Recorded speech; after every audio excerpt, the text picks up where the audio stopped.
तो hello student, स्वागत है आपका आज के क्लास में। आज हम लोग बात करने वाले हैं दोस्तों 61 से लेके पूरा 100 क्वेश्चन के बारे में। ये क्वेश्चन दोस्तों आपके आने वाले जितने भी टेक्निकल एग्ज़ाम हैं, जो हाल फिलहाल में होने वाले CITS का एग्ज़ाम हो या सेल बोकारो से दुर्गापुर और कोई भी टेक्निकल फीटर ट्रेड के रिलेटेड ITI के एग्ज़ाम हो, सब में आपको काफ़ी बेनिफिट होने वाला है। तो वीडियो लास्ट तक देखिएगा और चैनल पर पहली बार विजिट कर रहे हो तो सब्सक्राइब करके बेल आइकन को जरूर ऑन कर दीजिएगा और जितना हो सके इस सेशन को शेयर कर दीजिएगा अपने दोस्तों के साथ। तो चलिए बढ़ते हैं फर्स्ट क्वेश्चन के साथ। हम लोग इससे पहले 2 पार्ट डिस्कस कर चुके हैं, तो जरूर देख लीजिएगा। तो देखिए पहला क्वेश्चन नंबर 61 कि निम्न में से कौन सा अप्रत्यक्ष मापी औजार है। जैसे आपको पता है कि 2 तरह का टूल होता है, एक इनडायरेक्ट एक डायरेक्ट। तो यहाँ पूछा which of this is indirect measurement tool, measuring tool. तो इसका सिंपल से आंसर होगा कि इनसाइड कैलिपर एक हमारा क्या है, तो इनडायरेक्ट मेजरिंग टूल है। तो यानी ऑप्शन नंबर ए बिल्कुल हमारे यहाँ राइट हो जाता है। बढ़ते हैं अगले क्वेश्चन की ओर। क्वेश्चन नंबर 2 गाइस काफी इंपॉर्टेंट क्वेश्चन है। लीस्ट काउंट पूछा गया है कि वर्नियर कैलिपर का न्यूनतम गणना होती क्या है। The least count of the vernier caliper is कितनी होती है, तो याद रखिएगा इसका 0.02 mm होती है। यानी ऑप्शन नंबर डी बिल्कुल हमारा सही है। यहाँ पे कमेंट करते जाइएगा इसका आंसर नीचे। अगले बढ़ते हैं कि विभिन्न प्रकार के बेल्ट का प्रयोग होता है, इनमें से कौन बेल्ट नहीं है। यहाँ आइए देखते हैं ऑप्शन नंबर क्या, सपाट बेल्ट, वी बेल्ट, दांतेदार बेल्ट, या इनमें से कोई नहीं। इनमें से आपको बताना कि इनमें से कौन सा बेल्ट का प्रकार एक नहीं है। बहुत अच्छा क्वेश्चन है। तो याद रखिए इनमें से कोई नहीं, यानी ऑप्शन नंबर डी हमारे यहाँ पे सही होगा कि इनमें से कोई भी बेल्ट का प्रकार नहीं है। याद रखिएगा।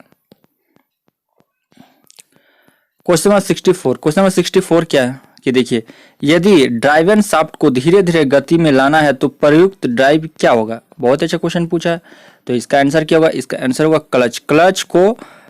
क्लच को प्रयुक्त ड्राइव होगा। याद रखिए क्लच, यानी फिर से देखिए क्वेश्चन को अच्छा से समझिए कि यदि ड्राइवन शाफ्ट को धीरे धीरे गति में लाना है तो क्लच तो प्रयुक्त ड्राइव होगा कौन, तो कौन होगा, तो क्लच प्रयुक्त ड्राइव होगा दोस्तों। यानी ऑप्शन नंबर बी बिल्कुल हमारे यहाँ राइट है। सेशन को जरूर लाइक एंड शेयर कर दीजिएगा। बढ़ते हैं अगले क्वेश्चन की ओर। Question number 65। क्वेश्चन नंबर 65 ध्यान दीजिएगा कि जब बंद द्रव्य पर दाब लगता है तो यह बिना घटे सभी दिशाओं में परिषित होता है। तो अंतर्विशिष्ट क्षेत्र में समकोण पर कार्य करता है, यह डैश का कथन है। तो देखिए ऑप्शन क्या है, बॉयल्स लॉ, चार्ल्स लॉ, या यहाँ पे और 2 ऑप्शन है, पास्कल लॉ या हुक नियम। तो याद रखिएगा ये पास्कल का नियम है, पास्कल्स लॉ के अंतर्गत आता है। यानी ऑप्शन नंबर सी बिल्कुल हमारा राइट है। अगले क्वेश्चन की ओर बढ़ते हैं। क्वेश्चन नंबर 66 कि निम्न में से कौन सा घर्षण रोधी बियरिंग है। बहुत ही अच्छा क्वेश्चन है, इंपॉर्टेंट क्वेश्चन है।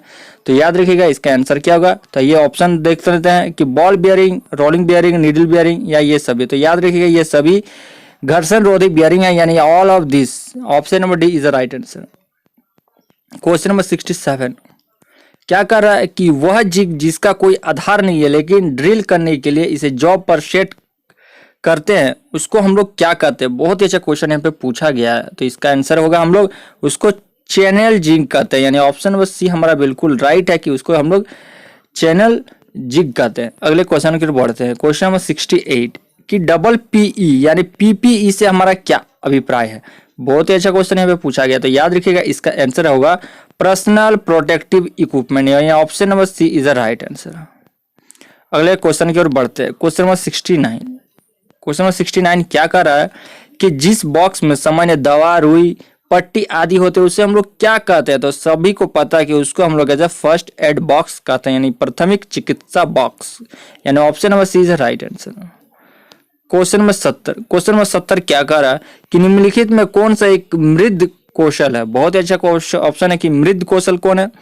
ऑप्शन क्या, पॉजिटिव एटीट्यूड यानी सकारात्मक दृष्टिकोण, गुड कम्युनिकेशन यानी अच्छा संप्रेषण कौशल, या सेल्फ कॉन्फिडेंस आत्मविश्वास। तो याद रखिएगा ये सभी के सभी क्या है, तो ये सॉफ्ट स्किल के अंतर्गत आता है। यानी option number D is the right answer. अगले क्वेश्चन की बात करते हैं कि निम्नलिखित में कौन सा कौशल का एक प्रशिक्षु फिटर ट्रेड सीखता है। तो याद रखिएगा देखिए मतलब कि एक यदि आप फिटर करते हो तो इनमें से आप क्या क्या सीखते हो, तो वही यहाँ पे क्वेश्चन पूछा गया। तो देखिए फाइलिंग, सुरक्षा कौशल, ग्राइंडिंग या ये सभी। तो आपको जैसे पता कि ये सभी सिखाया जाता है किसमें, तो फिटर ट्रेड में। यानी option number D is the right answer. बढ़ते हैं क्वेश्चन नंबर 72 की ओर। क्वेश्चन नंबर 72 ध्यान दीजिएगा। 72 क्वेश्चन नंबर 72 क्या कह रहा है कि उच्च परिष्कृत वाली सतह बनाने के लिए कौन सी रेती का प्रयोग करते हैं? तो याद रखिएगा इसका हम लोग किसका प्रयोग करते हैं? तो डेड स्मूथ का प्रयोग करते हैं हम लोग, यानी option number B is right answer. Question number 73 क्या कर रहा है कि किस प्रकार की छेने का प्रयोग कीवे और स्लॉट्स को काटने के लिए करते हैं? तो याद रखिएगा इसका आंसर क्या होगा? इसका आंसर होगा क्रॉस कट छेने, यानी option number B is the right answer. Option number B is the right answer, हमारा क्रॉस कट छेने का हम लोग प्रयोग करते हैं। क्वेश्चन नंबर 74 क्या है? क्वेश्चन नंबर 74 देखिएगा कि निम्नलिखित में कौन सा फिलर ड्रिलिंग मशीन का हिस्सा है? याद रखिएगा। तो याद रखिएगा इसका आंसर क्या होगा? ये ऑप्शन देखते हैं, base, feed drill, motor handle. तो ये तीनों किस में होता है? तो ड्रिल मशीन में होता है, यानी option number D is the right answer ये सभी। क्वेश्चन नंबर 75 ध्यान दीजिएगा, निम्नलिखित में कौन सी ट्विस्ट ड्रिल का हिस्सा है? तो देखिए ऑप्शन में बॉडी या शैंक है, बॉडी और शैंक या इनमें से कोई नहीं। याद रखिएगा तो बॉडी और शैंक दोनों ही किसका हिस्सा है? तो ट्विस्ट ड्रिल का हिस्सा होता है, यानी option number B is the right answer. Body, both body and shank, यानी दोनों ही ये ट्विस्ट ड्रिल का हिस्सा होता है। अगले क्वेश्चन की ओर बढ़ते हैं। क्वेश्चन नंबर 76 कि कटिंग स्पीड को डैश से व्यक्त करते हैं। तो याद रखिएगा इसका आंसर क्या होगा? तो याद रखिएगा इसका हम लोग मीटर प्रति मिनट से व्यक्त करते हैं। किसको? तो कटिंग स्पीड को। इंपॉर्टेंट क्वेश्चन है, मार्क कीजिएगा। क्वेश्चन नंबर 77 कि एक सामान्य प्रयोजन ड्रिल के लिए बिंदु कोण का मान क्या होता है? जैसे आपको पता है कि इसका मान कितना होता है, तो 118 degree, option number C is the right answer. बढ़ते हैं अगले क्वेश्चन की ओर। क्वेश्चन नंबर 78 कि निम्नलिखित में कौन सा शब्द ग्राइंडिंग व्हील से संबंधित है? तो याद रखिएगा ग्लेजिंग और टूइंग ये दोनों ही संबंध किससे है? तो ग्राइंडिंग व्हील से संबंध, यानी option number B is the right answer.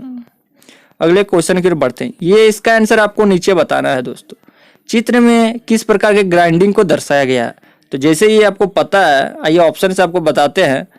तो देखिए bench grinder, hand grinding, postal grinding, इनमें से कोई नहीं। तो जैसे को पता है ये फिगर क्या है, तो ये पोस्टल ग्राइंडर का, यानी option number C is the right answer. देखिए घटक की डैश थ्रेडिंग के लिए टैप का प्रयोग करते हैं। Tap are used for dash threading is a component. घटक की डैश थ्रेडिंग के लिए टैप का, यानी कौन सा थ्रेडिंग के लिए हम लोग टैप का प्रयोग करते हैं? बहुत ही अच्छा क्वेश्चन यहाँ पे दिया गया है। तो देखिए ऑप्शन यहाँ पे दिया गया है, इसका आंसर आप बताइए। तो याद रखिएगा इसका हम लोग इंटरनल थ्रेडिंग के लिए हम लोग प्रयोग करते हैं। अगला क्वेश्चन देखिए, निम्नलिखित में कौन सा हैंड रिमर का हिस्सा है? बहुत ही अच्छा क्वेश्चन है कि हैंड रिमर का हिस्सा कौन सा है आपको बताना है। तो याद रखिएगा बॉडी, शैंक और सर्कुलर लैंड ये तीनों किसका पार्ट्स होता है? तो याद रखिएगा रिमर, हैंड रिमर का पार्ट होता है, यानी option number D is the right answer. ये सभी हमारा ऑप्शन सही होगा। अगले क्वेश्चन की ओर बढ़ते हैं। क्वेश्चन नंबर 82 कि निम्नलिखित में से कौन सा एक अर्ध ठोस स्नोहक है? तो याद रखिए ग्रीस जो ना तो लिक्विड पूरा होता है ना पूरा ठोस होता है, इसलिए उसको हम लोग अर्ध सेमी सॉलिड लुब्रिकेंट उसको कहते हैं। अगले क्वेश्चन की ओर बढ़ते हैं। क्वेश्चन नंबर 83 क्या कह रहा है कि निम्नलिखित में से शीतलक का उपयोग करने का उद्देश्य क्या है? यानी गैस कूलेंट का यूज का पर्पस यहाँ पे पूछा गया है। तो याद रखिए इसका आंसर होगा कटिंग उपकरण और कार्यखंड को ठंडा करने के लिए हम लोग किसका उपयोग करते हैं? तो कटिंग कूलेंट का प्रयोग करते हैं। देखिए इसका आंसर आप हमें कमेंट करके जरूर बताइए, इसका आंसर मैं नहीं बताऊंगा। चित्र में दर्शाए गए उपकरण का नाम बताए। सिंपल सा क्वेश्चन है, इसका आपको आंसर नीचे बताना है। ऑप्शन देख लीजिए, एक number micrometer, vernier caliper, dial test indicator या इनमें से कोई नहीं। सिंपल सा क्वेश्चन है, नीचे कमेंट कीजिए, आपका कमेंट का इंतजार रहेगा। बढ़ते हैं क्वेश्चन नंबर 85 की ओर कि वेबल प्रोडक्टर का प्रयोग डैश मापने के लिए करते हैं। बहुत अच्छा क्वेश्चन है, तो इसका आंसर बताइए। तो याद रखिएगा इसका आंसर क्या होगा? इसका आंसर होगा कोण मापने के लिए हम लोग प्रयोग करता है किसका? तो वेबल प्रोडक्टर का हम लोग यूज करते हैं। क्वेश्चन नंबर 86 कि डायल टेस्ट इंडिकेटर का उपयोग निम्न में से किस काम के लिए किया जाता है? तो याद रखिएगा ये ऑप्शन देखते हैं। शाफ्ट को समांतर जांच करने के लिए भी करते हैं, छिद्र के केंद्रीकरण की जांच के लिए तो इसके लिए भी करते हैं, समतल और समांतर के लिए सपाट सतहों को जांच करना तो इसके लिए भी करते हैं। Option number D is right answer कि ये सभी, यानी ये सभी का यूज के लिए हम लोग किसका यूज करते हैं? तो डायल टेस्ट इंडिकेटर का हम लोग यूज करते हैं। क्वेश्चन नंबर 87 क्या करा कि निम्नलिखित में से एक अलोह धातु कौन सा है? बहुत अच्छा क्वेश्चन पूछा गया कि इनमें से आपको बताना है कि अलोह धातु कौन सा है। तो याद रखिएगा इसका आंसर होगा option number D, aluminium Aloh धातु में आता है। अगले क्वेश्चन की ओर बढ़ते हैं कि निम्नलिखित में से कौन सा धातु का भौतिक गुण है? बहुत अच्छा क्वेश्चन पूछा, भौतिक गुण पूछा है। तो देखिए ऑप्शन क्या, रंग, भार, संरचना या ऑप्शन नंबर डी ये सभी। तो याद रखिए ये तीनों की तीनों ही होंगे, यानी option number D is right answer, ये सभी। क्वेश्चन नंबर 89 ध्यान दीजिएगा कि स्टील, कार्बन और डैश का एक मिश्र धातु होता है। स्टील, कार्बन और डैश का एक मिश्र धातु है, तो कौन है दोस्तों, यही आपको बताना है। तो याद रखिएगा कौन है, तो और इसका आंसर होगा ऑप्शन नंबर सी, लोहा। लोहा is a right answer. Question number 90 कि ढलवा लोहा आमतौर पर डैश प्रकृति का होता है। बहुत अच्छा क्वेश्चन पूछा है कि cast iron is generally dash in nature, कौन सा नेचर का होता है। तो याद रखिए इसका आंसर होगा आपका भंगुर। जैसे आपको पता है कि कास्ट आयरन भंगुर नेचर का होता है, प्रकृति का होता है। याद रखिएगा option number C is the right answer. Question number 91 कि निम्नलिखित में से धातुओं का कौन सा गुण उष्मा उपचार से प्रभावित होता है। बहुत ही अच्छा क्वेश्चन यहाँ पे पूछा गया है। तो याद रखिएगा इसका आंसर क्या होता है। तो देखिए कठोरता, तन्यता, समर्थन, ये तीनों ही प्रभावित होता है किससे, तो हीट ट्रीटमेंट से, यानी option number D is right answer, ये सभी बिल्कुल हमारा सही होगा। अगले क्वेश्चन की ओर बढ़ते हैं। अगला क्वेश्चन क्या है कि निम्नलिखित में से क्या सोल्डरिंग फ्लक्स का एक कार्य है। यहाँ पे सोल्डरिंग फ्लक्स का कार्य पूछा है, तो ये ऑप्शन देखते हैं। तो देखिए ये क्षारण का रोकता है, बिल्कुल सही है, इसका भी सोल्डरिंग का एक कार्य है। यह सोल्डर वाली सतह को, ऑक्साइड को हटाता है, ये भी बिल्कुल सही है। यह गली सतह को बढ़ाता है, गीली सतह को, माफ कीजिएगा, यह गीली सतह को बढ़ाता है, बिल्कुल सही है। नहीं, ऑल ऑफ दिस ये सभी सही है, option number D is right answer. अगले क्वेश्चन की ओर बढ़ते हैं। क्वेश्चन नंबर 93 कि निम्नलिखित में से कौन सा सोल्डर का प्रकार नहीं है। आइए देखते हैं इसका ऑप्शन। तो मृद सोल्डर, कठोर सोल्डर, भंगुर सोल्डर या इनमें से कोई नहीं। तो याद रखिए इसका आंसर होगा ऑप्शन नंबर सी, भंगुर सोल्डर।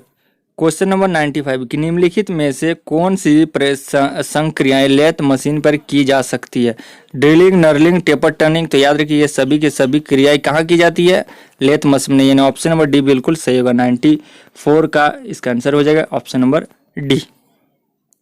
अगले क्वेश्चन की ओर बढ़ते हैं।